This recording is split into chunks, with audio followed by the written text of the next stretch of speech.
Na era do conhecimento, cada cérebro que a gente não explora, não desenvolve, é como um poço de petróleo que a gente acha e tapa. O salário é baixo. Eu digo não, o salário é baixo porque a gente não sonha em ter nossos filhos professores.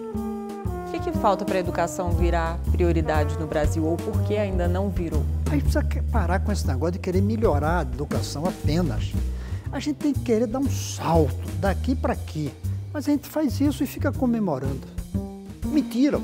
Eu avisei que era mentira.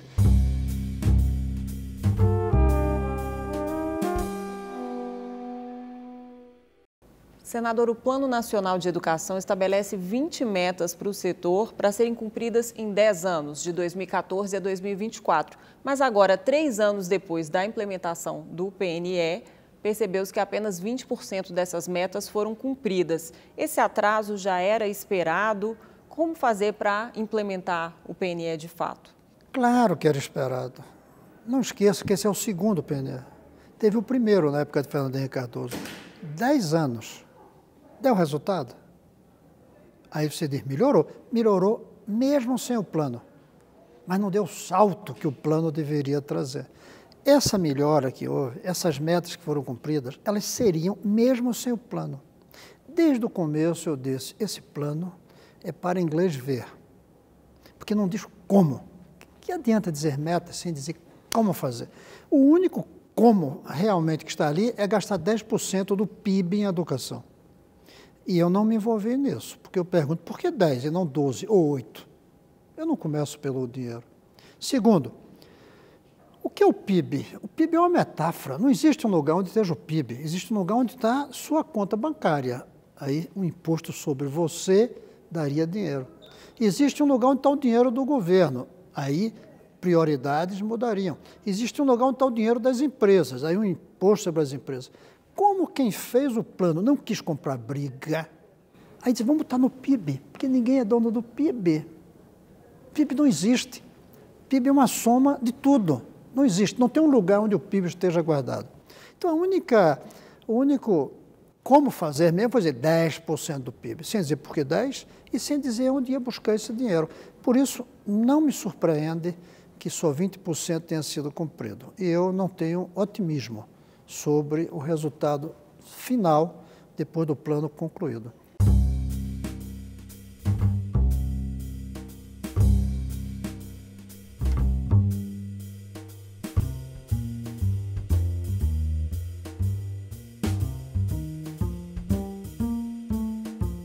Faltam 7 anos. Ainda dá para reverter essa situação? Reverter, não, mas avançar, sim. Na minha proposta, o que daria para avançar, para valer, seria aplicar não só o plano, mas mudanças que eu defendo por cidades. O Brasil todo, do tamanho que nós somos, não vai ser uma Finlândia, uma Coreia, em menos de 25, 30, 40 anos. Mas em 2 anos a gente pode fazer uma cidade igual à Finlândia. Como a China começa a fazer. A gente pode fazer modelos. Eu não chamo modelo porque parece que é para ser copiado. Eu digo uma estratégia baseada em revoluções por cidades e não no país inteiro que dispersa e ninguém vê. A minha ideia, continuamos fazendo o que vem sendo feito na educação no Brasil inteiro, que é uma melhora ligeirinha. Em algumas cidades a gente investe para fazer as cidades serem iguais às melhores do mundo. Como? Uma carreira nacional do professor com alto salário. Eu digo alto. Não estou dizendo aumentar 20%, 30%, 40% do que ganham os de hoje. Não, radicalizar. Eu trabalho sempre com R$10 mil, por exemplo. Para isso, uma seleção nacional. Não pode ser só na cidade. Terceiro, esses professores têm que ser treinados antes de assinarem o contrato, na sala de aula, para mostrar que são capazes, sim, de serem professores e que gostam, e não estão ali só pelo salário. Quarto, que saibam usar os modernos equipamentos, lousa inteligente, computador. E quinto, que sejam avaliados a cada período de tempo, 2, 3 anos, e que essa avaliação pode levar a perder o cargo. Esse professor, a gente manda para essas cidades, mas tem que ser em escolas novas, bonitas, confortáveis, onde o aluno não quer ir para casa de tão boas. Com tudo o que houver de equipamentos modernos para cultura e esporte, e todas em horário integral. Dá para fazer isso perfeitamente em 2, 3 anos em uma cidade. E se a gente for fazendo isso ao longo de um tempo, chegará a todo o Brasil em 30 anos. Hoje, o que está custeando a educação é o Fundo de Desenvolvimento da Educação Básica. E esperava-se que os royalties do petróleo também iriam custear a educação, isso ainda não aconteceu. De onde poderia vir o dinheiro, o financiamento? Primeiro, eu alertei que essa ideia dos royalties do petróleo, que eu defendi, fui o primeiro a defender que os royalties do petróleo fossem para a educação. Mas eu dizia, mas isso é um pinguinho do que a gente precisa. Mentiram. Eu avisei que era mentira. Sabe por quê? O Brasil não cabe num poço de petróleo. O Brasil é grande demais. Então, esses royalties ajudariam. O dinheiro tem que vir da nação brasileira. Mas eu fiz todas as contas. Esse meu projeto, se você fizer em 30 anos, depois de 30 anos, com um crescimento de 2% ao ano, com recessão não dá. Aí vai ser 40 anos. Mas com 2% de crescimento ao ano, no final, vai custar 6,5% do PIB. Não precisa de 10%. É falso isso. Agora, vai precisar um pouco mais desses 6,5% para a universidade e para outras atividades educacionais. Então, o dinheiro não é o problema, desde que você ponha no tempo. Agora, onde é que vai arranjar esse dinheiro para pagar R$10 mil de salário a um professor hoje? Não tem. E desde que haja eficiência também, né? A gente precisa de mais dinheiro e precisa parar os vazamentos. Nós pomos menos do que é preciso, mas nós jogamos muito fora do que a gente gasta. Eu tenho uma lista de 14, se eu não me engano, ou 15 vazamentos dentro da escola. Dinheiro que vai para o ralo. Por exemplo, o número de professores fora da sala de aula não chega na educação, a não ser o diretor da escola, entendeu?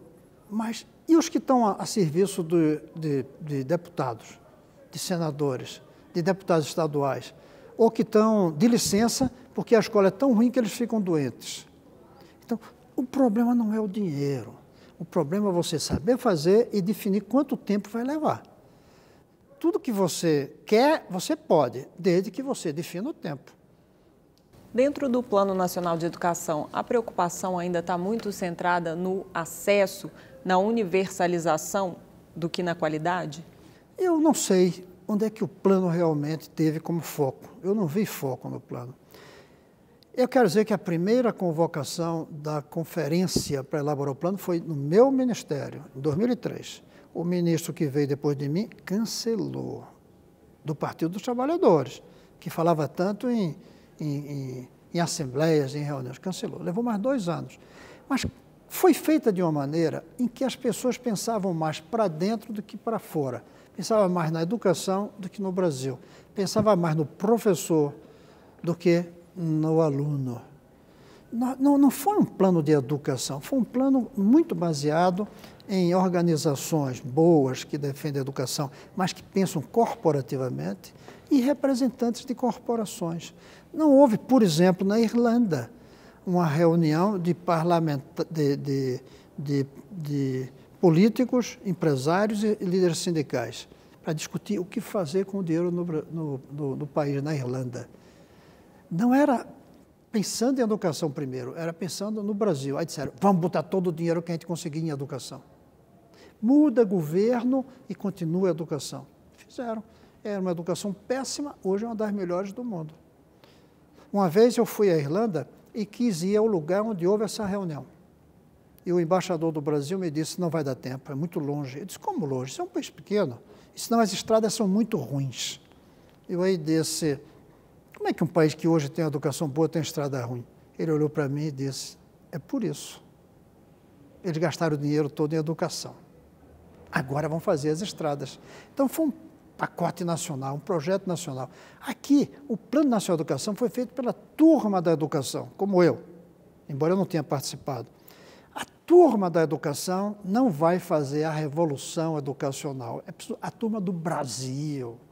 É preciso que todos os parlamentares, todos os governadores, a sociedade, os pais digam, educação é a solução. Que estabeleça a educação como prioridade, como prioridade. E aí não somos nós da educação que vamos definir prioridade para o Brasil. Aí o que é que aconteceu? Fizeram o plano, né? Mais ou menos na mesma época que se fazia o plano, esse país gastou 40 bi com estádios de Copa e de Olimpíadas. O que falta para a educação virar prioridade no Brasil ou por que ainda não virou? Está lá atrás. Quando um cara chegou aqui com Pedro Álvares Cabral e disse: aqui nessa terra, em se plantando tudo dá. Logo, não precisa estudar. Se implantando tudo dá, essa é a visão que o Brasil tem, que a gente consegue tudo fácil. Não é uma visão só do Estado, mas também da sociedade. Não é. Israel. O que Israel tem essa educação? Claro, tem um pouco da formação judaica, né? Um pouco dessa formação que privilegia a educação na cabeça, tá na alma. Veja que eu não estou colocando na genética, não. Não é na genética, é na alma. Mas depois um país no deserto, rodeado de problemas militares, tiveram de investir em educação. O Brasil não precisou e criou uma mentalidade que a educação não é importante. Quantos você conhece que sonha que o filho seja professor? Não tem. Aí diz, é porque o salário é baixo. Eu digo, não, o salário é baixo porque a gente não sonha em ter nossos filhos professores. Não é um sonho da classe média, da classe alta. Então, a primeira razão é essa. Não damos importância à educação. Damos importância ao futebol, às pernas. Não damos importância ao prêmio Nobel, à cabeça. Segundo, somos um país dividido em duas quase que castas, dois grupos separados socialmente. E aí a classe alta acha que resolveu o problema da educação dos seus filhos com a escola privada, com dinheiro público, porque as escolas privadas são financiadas com incentivos que a gente tira do imposto de renda. E aí abandonou o povo. Você já viu que dizem que as escolas públicas eram boas antes. Por quê? Porque era para poucos. Só os filhos dos ricos entravam. O Colégio Pedro II, quando foi criado, era Dom Pedro que escolhia quem entrava lá. Então era para poucos, era boa. Quando a população veio para os centros urbanos e foi preciso botar todo mundo na escola, aí disseram, bem, então vamos abandonar isso aqui para o município. Vamos guardar as escolas boas para a iniciativa privada e as 540 federais, porque a economia precisava de técnicos. Então o ensino profissionalizante é federal, mas vai fracassar, porque sem ensino fundamental bom, o ensino técnico não funciona. O Lula aumentou muito o número de universitários. Foi bom? Foi, mas está fracassando, porque não melhorou a educação de base.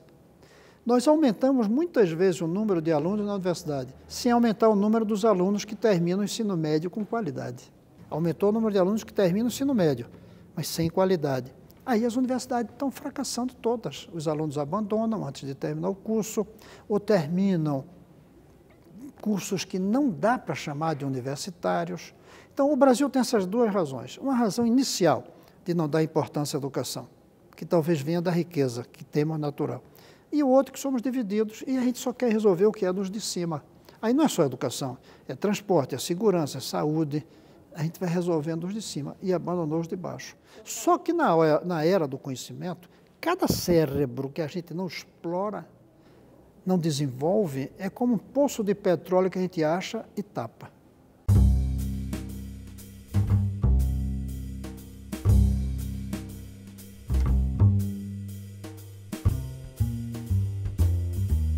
O senhor falou do ensino médio e é uma das áreas em que não se alcançou as metas do Plano Nacional de Educação.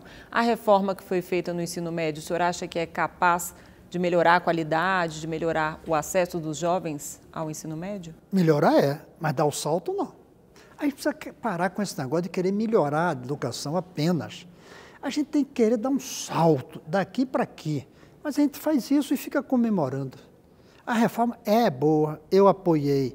Claro, eu aprendi com Paulo Freire que a gente não deve impor disciplinas aos alunos. Tem que respeitar a vocação do aluno. Mas aqui obrigava o aluno a estudar tudo. No meu tempo, a gente era obrigado a estudar latim. Outros eram obrigados a estudar grego. Chegou um ponto que parou e não se ofereceu. A reforma continua oferecendo tudo, mas o aluno escolhe. Acho corretíssimo. Foi um erro ter parado o ensino de latim. Mas seria um acerto para a obrigatoriedade do latim. Então, essa reforma é boa. Aumentar o número de ensino médio em horário integral é bom. Mais profissionalizante é bom. Eu vejo positivamente a reforma e eu apoiei. Mas não vou dizer que isso vai dar o salto para o Brasil ser um país educado. Não, vai melhorar um pouquinho.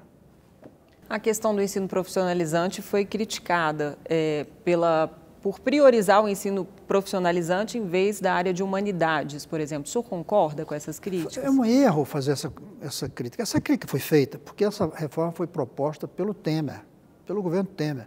E por medida provisória, talvez, que também foi uma crítica. Por medida provisória também criticaram, dizendo que não houve debate. Eu debato isso há 30 anos. Se esse pessoal não debatia, é culpa deles, não do presidente que fez uma medida provisória. Não, eu acho que estava na hora mesmo de fazer por medida provisória. Porque educação tem urgência. Não dá para a gente ficar esperando enquanto os teóricos debatem. Tem acúmulo e, para mim, vai na direção certa. Mas é um passo muito pequenininho ainda. No caso do ensino superior, senador, para ampliar o acesso, a educação à distância é um caminho? Claro que a educação à distância é um caminho. Óbvio. Daqui para frente, quase tudo vai ser à distância. Essa semana eu assisti um programa na televisão com consulta à distância. Um doente no Piauí sendo atendido por um médico em São Paulo. Se a gente faz saúde à distância, por que não faz educação? Agora, a qualidade dos cursos ainda está aquém do ideal? Nada indica que a qualidade é menor, dependendo do aluno. Mas isso vale também para o presencial. O ensino à distância talvez exija mais disciplina pessoal do aluno, porque ele não tem a hora de chegar, então ele escolhe a hora. Aí ele pode, naquele dia, não ir. Mas um aluno disciplinado, vocacionado, motivado, ele vai ter um ensino tão bom à distância como presencial. Com a diferença que vai ter o ensino à distância pelos melhores professores. E presencial são os professores da sua localidade, não são os melhores do país. E em breve vão ser os melhores do mundo. Em breve a gente vai ter o ensino à distância com professores internacionais e o computador já vai traduzir o que ele fala na língua dele.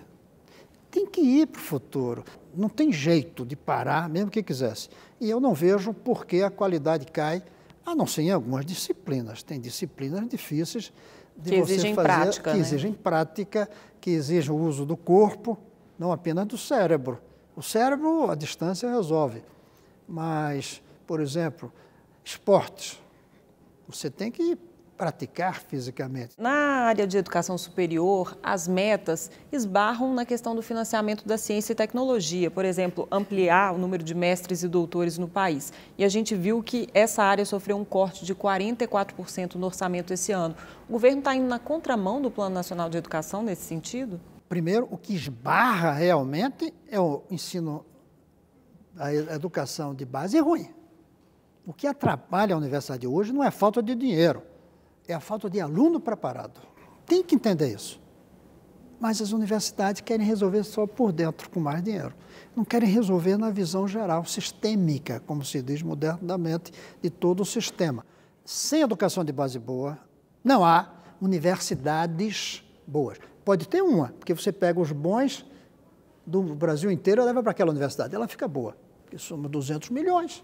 A gente consegue encher alunos. Agora, para a universidade inteira ser boa, só com a educação de base boa.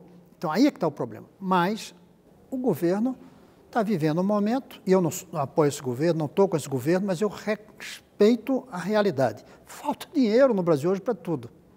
Teve que ter, sim, corretamente, uma regra que diminua os gastos. Mas a lei permite aumentar os gastos em educação. Eu apresentei uma proposta, emendas, na LDO, Lei de Direito Orçamentário, que aumenta 20% para a educação. Isso não, a PEC não proíbe, não. Só que agora a gente vai ter que dizer de onde tira o dinheiro. E eu disse, eu quero ver quem fez o PNE, que brigou por 10%, vir apoiar as minhas emendas, brigando com quem vai perder dinheiro. Mais uma vez, é uma questão de prioridade. É uma questão de prioridade. Então, agora, a gente caiu na real. Vai ter que dizer de onde tira o dinheiro. Eu não estou vendo mobilização nenhuma para dizer de onde tirar dinheiro. Essa é a minha preocupação. É capaz de cair dinheiro para a educação. Mas não porque a lei do teto diz, e sim porque a gente não quer brigar com ninguém para pegar dinheiro dos outros para vir para a educação. O Ministério da Educação está discutindo a base comum curricular nacional.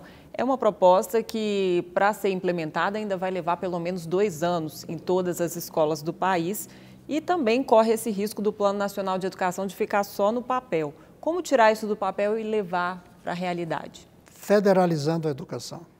Eu não vejo como ter uma base curricular comum, nacional, se as escolas são só municipais. E nem acho que só jogar mais dinheiro nessas escolas municipais vai resolver. Nós temos que ter um sistema educacional já servindo ao programa, a essa base comum nacional. Essas têm que ser federais. Eu não vejo como. Vai ficar no papel. Aí diz, vai piorar? Não, vai melhorar um pouco. Vai dar consciência. Algumas escolas municipais vão fazer um esforço. Vai ser muito positivo, mas não vai ser o salto ainda. O salto só virá quando, para fazer o que está no papel, a gente diga como vai ser na realidade. Não adianta ter uma base comum se as escolas não são comuns.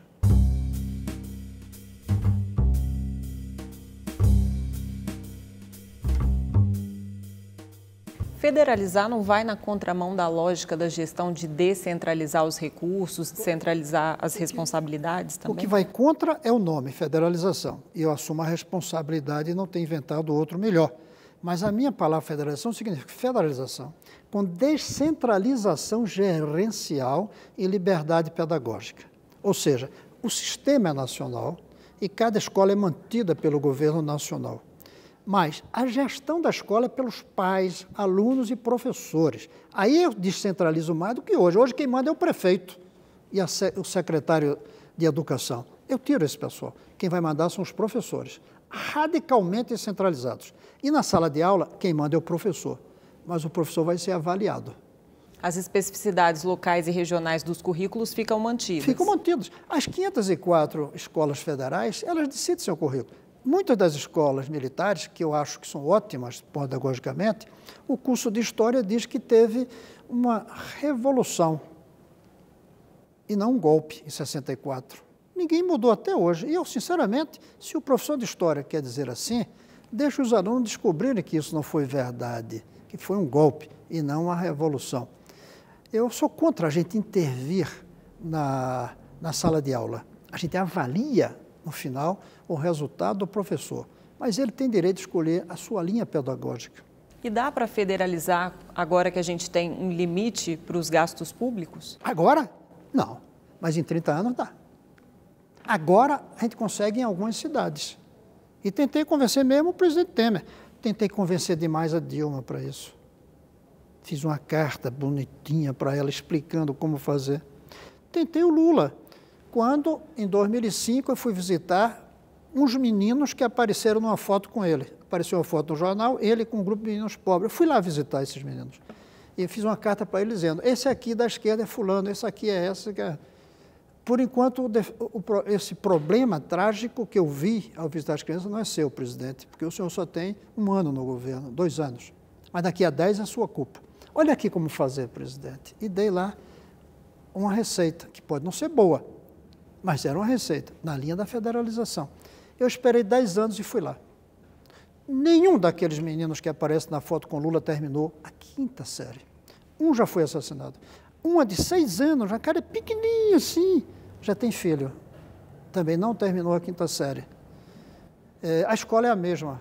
Os professores até melhoraram um pouco na formação, mas é a mesma concepção, porque é local, de Toritama, municipal. Não houve a ideia da federalização. Esse exemplo que o senhor deu mostra que a escola tem que conviver com problemas sociais também, como violência, e os professores às vezes dão aula sob ameaça. Não tem que conviver com armas. violência, tem que acabar com essa violência na escola.